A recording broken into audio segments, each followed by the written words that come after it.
am unstoppable. I am unstoppable. I am unstoppable. I am unstoppable. Oh, what's up, what's up, what's up, what's up? We're back again with another video, and you know what time is it? Stop all that killing and watch some videos with me. Let's go, let's go, let's go. Mr. Visions is in the house. You know? But I really want to say, guys, is that one thing that I want to get started, man. We're going to get into some happy Halloween. Some happy Halloween stories, man. As I said, well, to all my people, happy Halloween to y'all. I hope y'all have an amazing trick-or-treating. I hope somebody's knocking on your door getting some candy, you know. But what we're going to get into is some scary stories real quick. So this guy is called Mr. Ballin, and he tells some a lot of scary stories. So I hope the lights are turned off, because I'm not turning my lights off. I'm sorry. I'm black. I got to make sure nobody's behind me. But I hope your lights are turned off. Hope you are plugged in. Put your headphones in, because we're about to get inside, or we're about to watch this scary story. Here we go.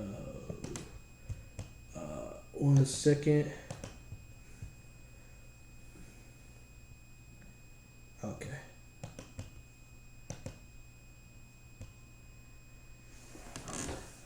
In 2005, in a little town in Illinois, 3 people, 2 men and a woman, walked into this strange living room inside of an apartment where on the ground was this circle of lit candles. And the trio, without saying anything, just marched into the circle of candles and took seats cross-legged on the ground, all looking inward toward each other. Then, after sitting there for a second, it was like suddenly the air in the room seemed to change, and when that happened, the woman began to speak. Except it wasn't her voice. It was like this dark, guttural voice that almost sounded like a man speaking, but it was clearly coming out of her mouth. But the 2 men who were sitting in the circle watching this woman, they were expecting this, and so they sat there listening intently for their instructions. And then after they got their instructions, the 2 men waited for the woman to stop talking, and when she did, she handed them a special tool for the ritual. And then the 2 men stood up, they said their goodbyes, they turned around, marched outside, hopped in the car, and began driving towards their target. But before we get into that very bizarre story, if you're a fan of the strange, dark, and mysterious delivered in story format, then you come to the right place, because that's all we do, and we upload once a week. So, if that's of interest to you, when the like button has just finished raking up all of their fallen leaves in their yard, break out your leaf blower and obliterate all of their piles. Also, please subscribe to our channel and turn on all notifications Hey, so you don't subscribe to miss this channel, any of our man. weekly uploads. Okay, let's get into today's story. Subscribe to the channel. Reaching out.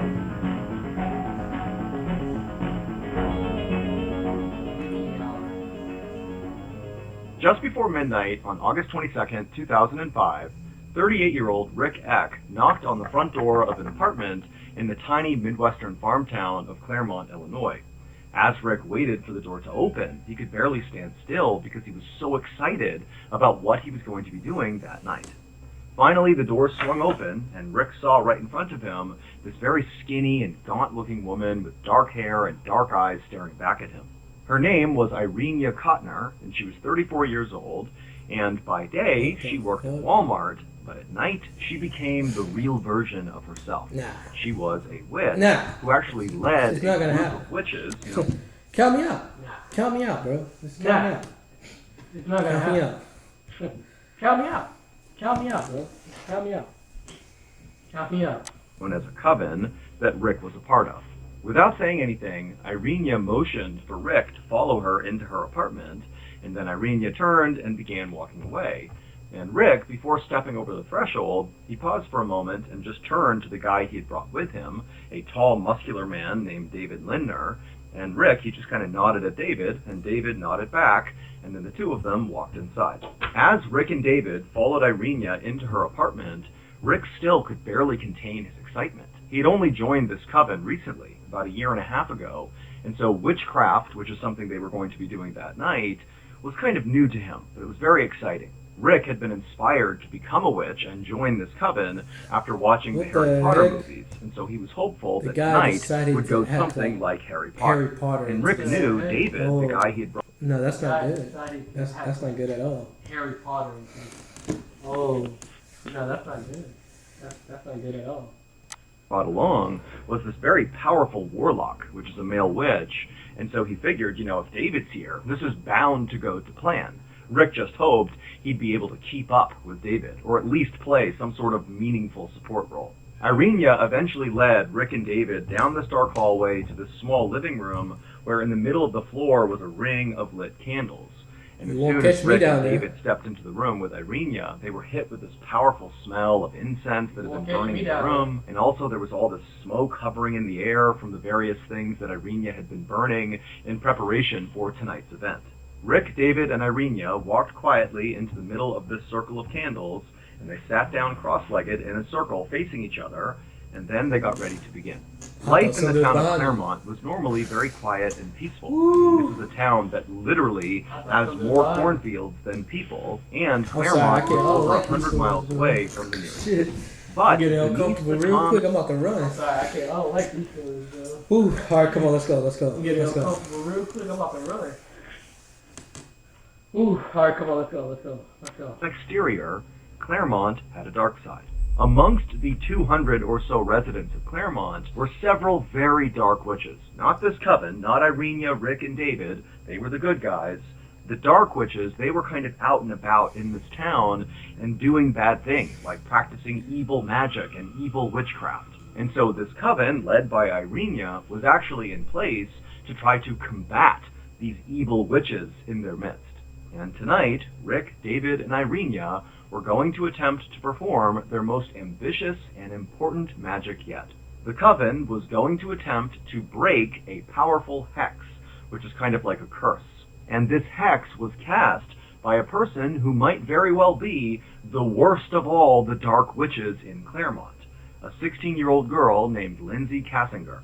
As Rick sat cross-legged in the middle of the circle, he found himself staring at the two slightly bigger candles that sat in the dead center of the circle, that were basically right between Rick, David, and Irenia. And David, as he stared at these two candles, he saw etched in each of the candles' bodies were words. On one candle it said Lindsay, and on the other candle it was etched baby, because it would turn out this very evil dark witch, Lindsay, was pregnant, and so instead of having to combat one dark soul, the coven would have to combat two, because Lindsay and her baby were kind of intertwined.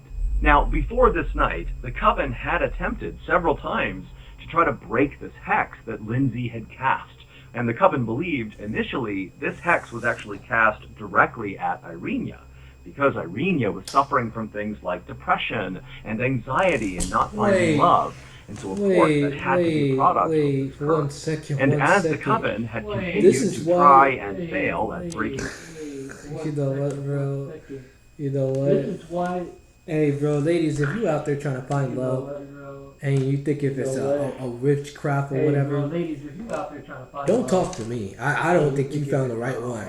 Don't talk to me at all. No. Don't talk to me. I don't think you found the right one. No. I quit. No. Okay. No. I quit. No. I'm all right. No. Are you all right? No, I'm good. No. Like this. Okay, Oh no. my gosh. Come on, I'm alright. Oh my Are you alright? gosh. No, I'm good.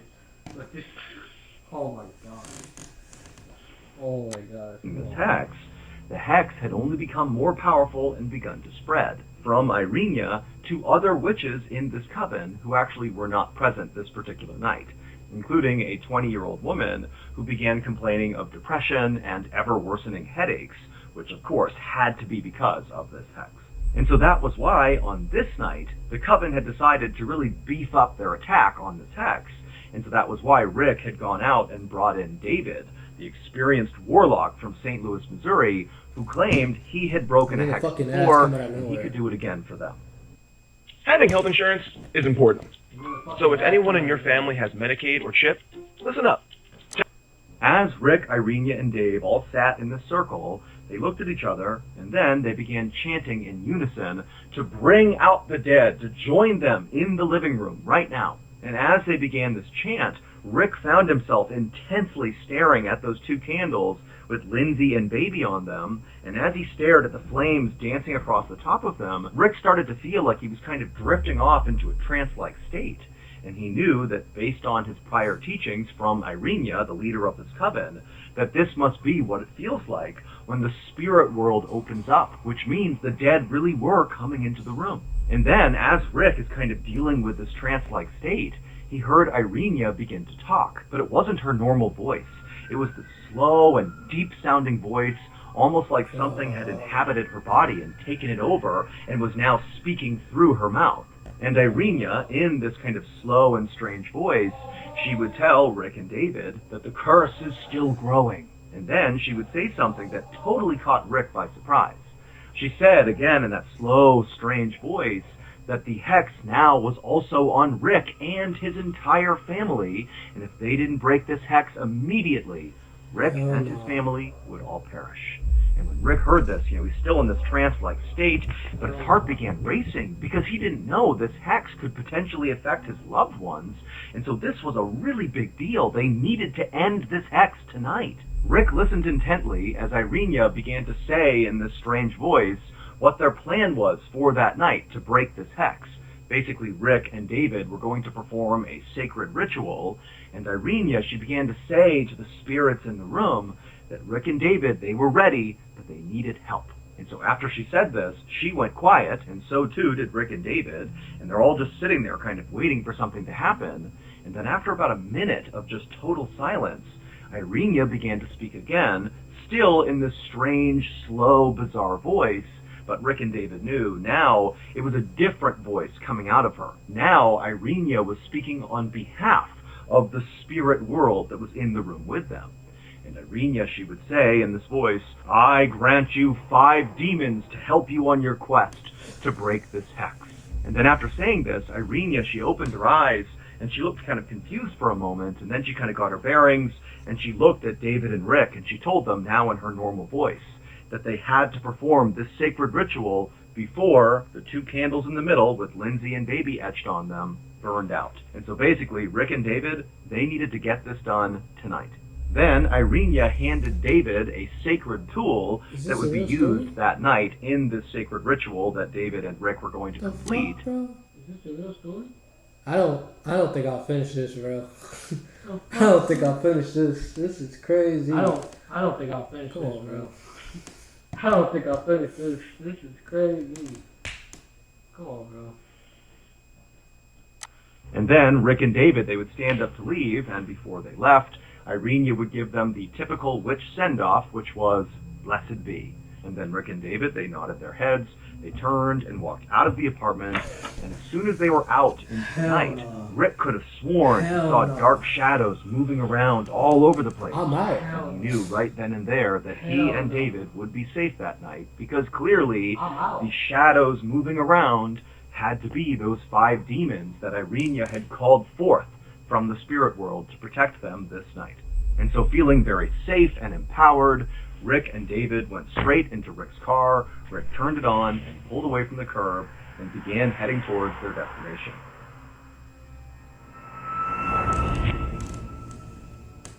The other day, old Seagull Lung was looking pretty down, and so naturally, I offered him some of my iced wildebeest retinas to suck on, but he just shook his head and said, "Dad, thank you, but what I really need right now is, a bloodthirsty whore at the Hate house these where ads.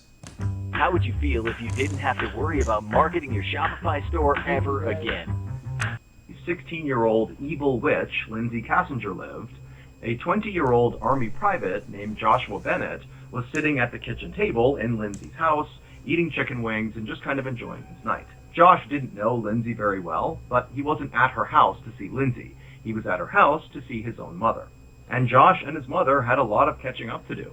She had abandoned him and his father when he was young, and so Josh's dad had raised him, and then when Josh was old enough, he had joined the military, and now he was about to deploy to the Middle East to go to war.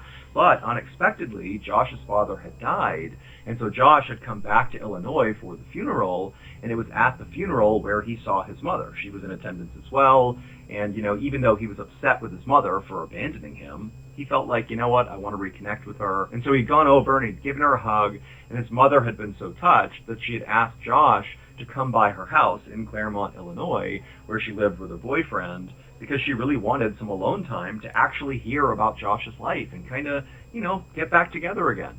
And so, of course, Josh had said yes, and so here he was at this house in Claremont. Now, Josh had arrived at this house a little bit earlier, and he was surprised to discover that it was not just his mother and her boyfriend living there, but also his mother's boyfriend's son, whose name was Jackie, was also living there, along with his pregnant girlfriend, the evil witch, Lindsay Kassinger. But Josh didn't really mind that there was extra people. It was just maybe a little bit confusing that this was kind of a big roommate situation. But it seemed like Jackie and his girlfriend Lindsay were very nice people, and they quickly went downstairs to the apartment in the basement and kind of just stayed out of the way so Josh and his mother couldn't catch up.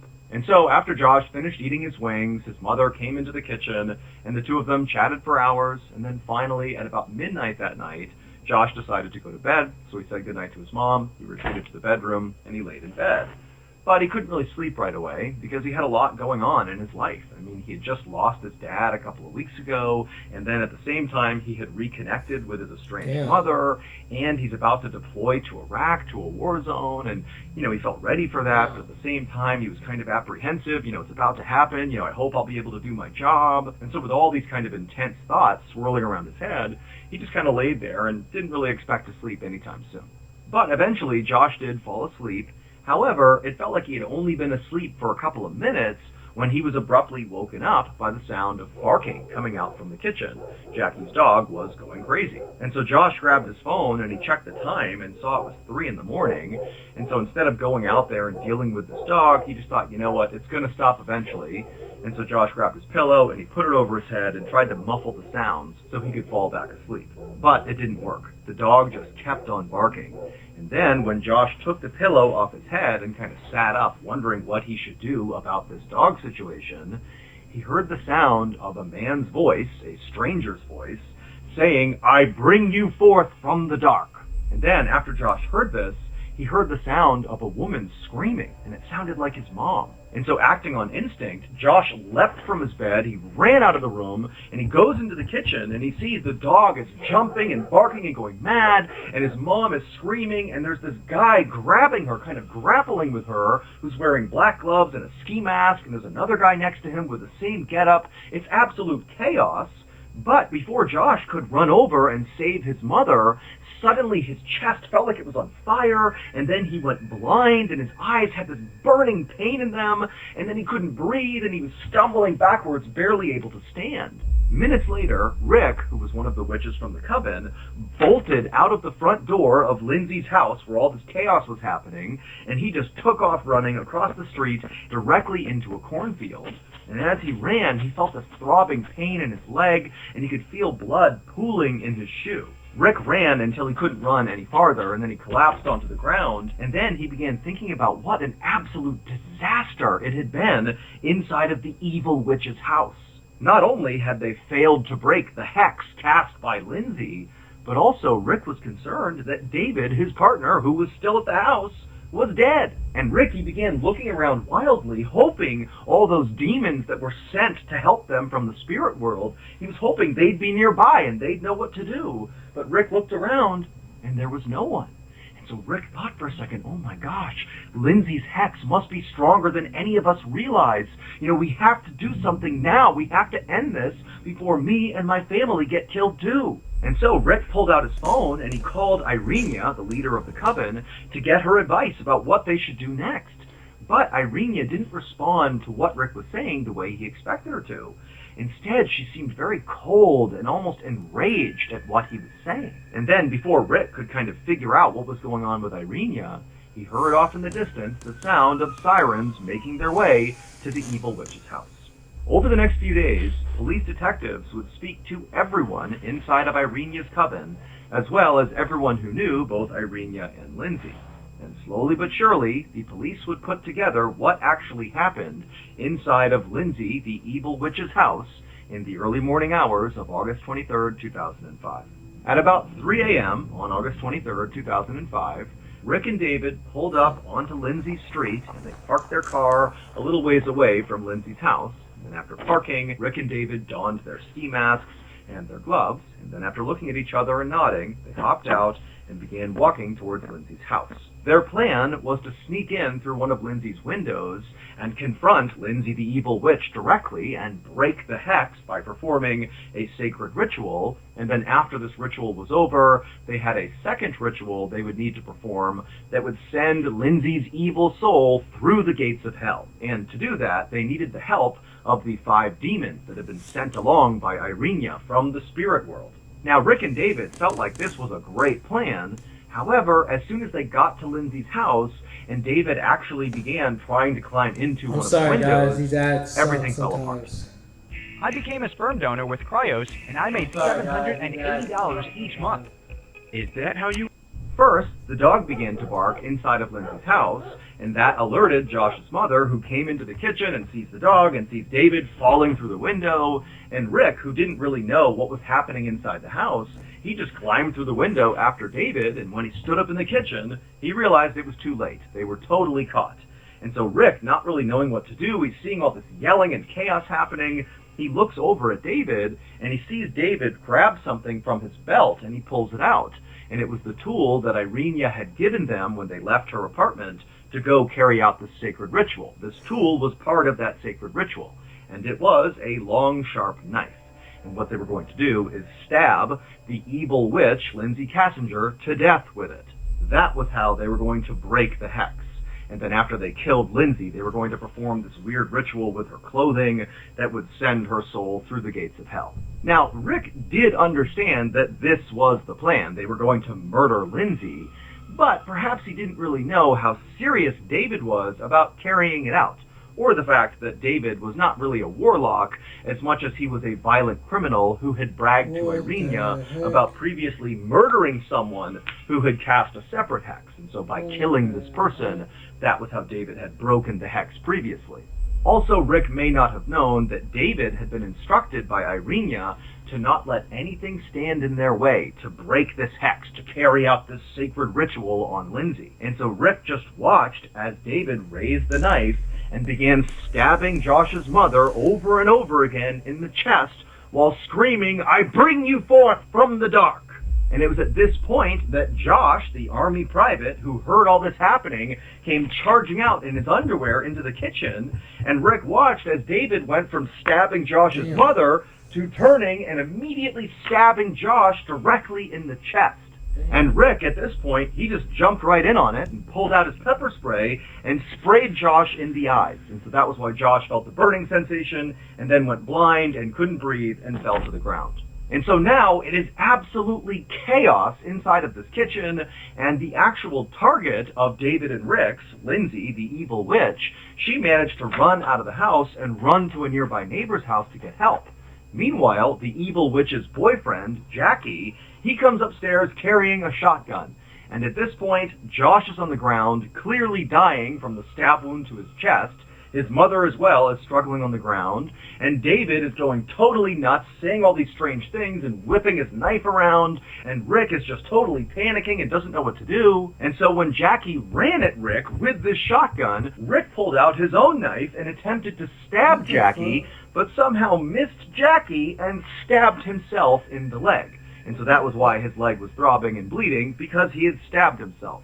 And then after Rick had stabbed himself, Jackie just walked over and Spartan kicked Rick down the stairs into the basement. And then Jackie turned his attention from Rick to David, who was still just going nuts with this knife and being a total maniac. And Jackie just walked over to David, and David, he sees the shotgun coming over to him, and he tries to move the barrel out of the way, but then somehow only manages to point the gun directly at his own stomach, at which point Jackie just fired a slug directly into David's gut.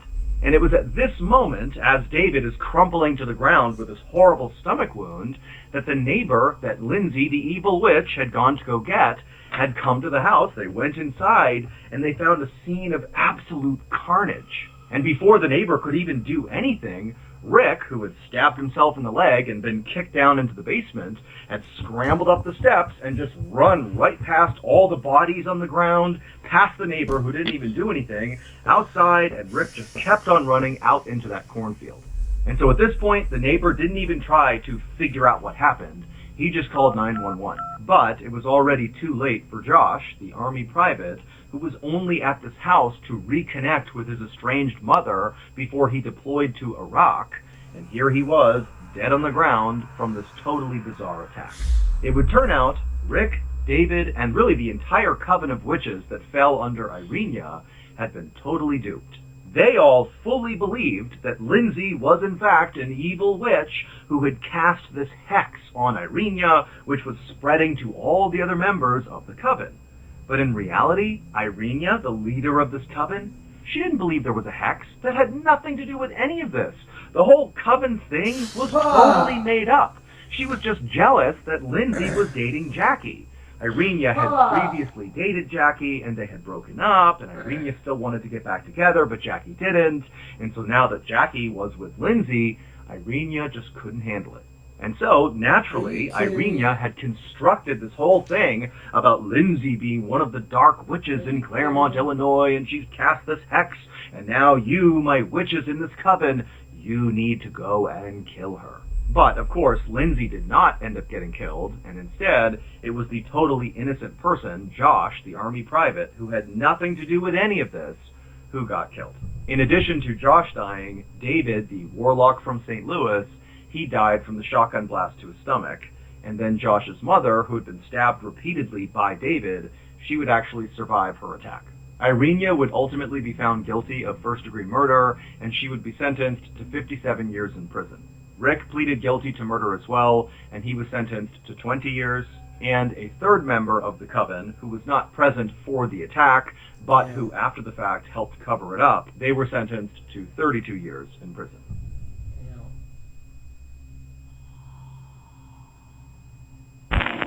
One of the most haunted places in the entire United Kingdom is this little nondescript farmhouse in rural Wales.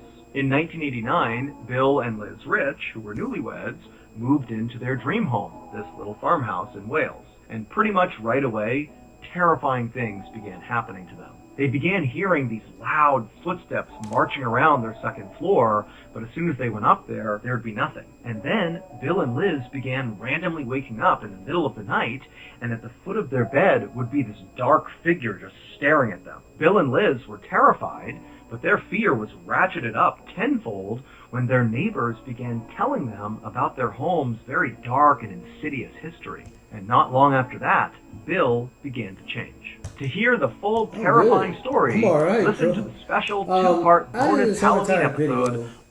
You won't catch me doing this at all. I'm black. I can't do it. I can't do it. I know for a fact that I won't mess with any type of witch.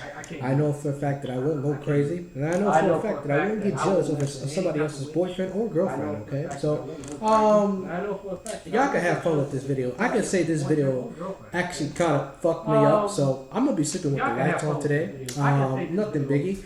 But other than that, if you enjoyed this video, leave a like, leave a subscribe, or click on the subscribe button, or leave a comment down below. Other than that, this video actually got me home. What the heck? Oh, gee.